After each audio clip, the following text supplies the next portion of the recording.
There are 4 possible places to install the bike light: the handlebars, the rear stays, the ends of the drop bars on road bikes, and under the seat. 1. Installation on the handlebars. Insert the silicone pad into the back of the light base. Use the silicone strap to secure the light base to the handlebars. The strap has multiple holes, allowing you to choose the appropriate position based on the handlebar thickness, ensuring a secure fit of the base on the handlebars. 2. Installation on the rear wheel stays. The installation method for the light base on the rear wheel stays is the same as on the handlebars.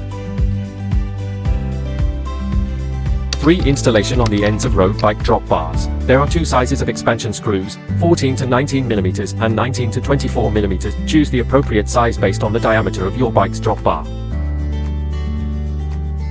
Select the appropriate expansion screws, 14 to 19 mm or 19 to 24 mm, and mounting brackets. Use a long screw to slightly connect them together. The screw should only be tightened slightly to avoid over-tightening, which may prevent it from fitting into the handlebars. Insert the connected mounting bracket and expansion piece into the handlebars. Tighten the screw to expand and secure the piece inside the handlebars. Place the light base on the mounting bracket and secure it in place with the black screws.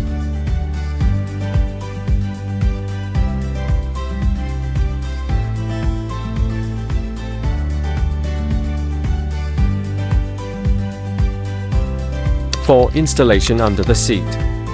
Select the 14 to 19 mm expansion screws. Use a long screw to slightly connect them together. The screw should only be tightened slightly to avoid over-tightening, which may prevent it from fitting into the tail light bracket. Insert the connected mounting bracket and expansion piece into the tail light bracket. Tighten the screw to expand the expansion piece inside the tail light bracket and secure it in place. Place the light base on the mounting bracket and secure it in place with the black screws.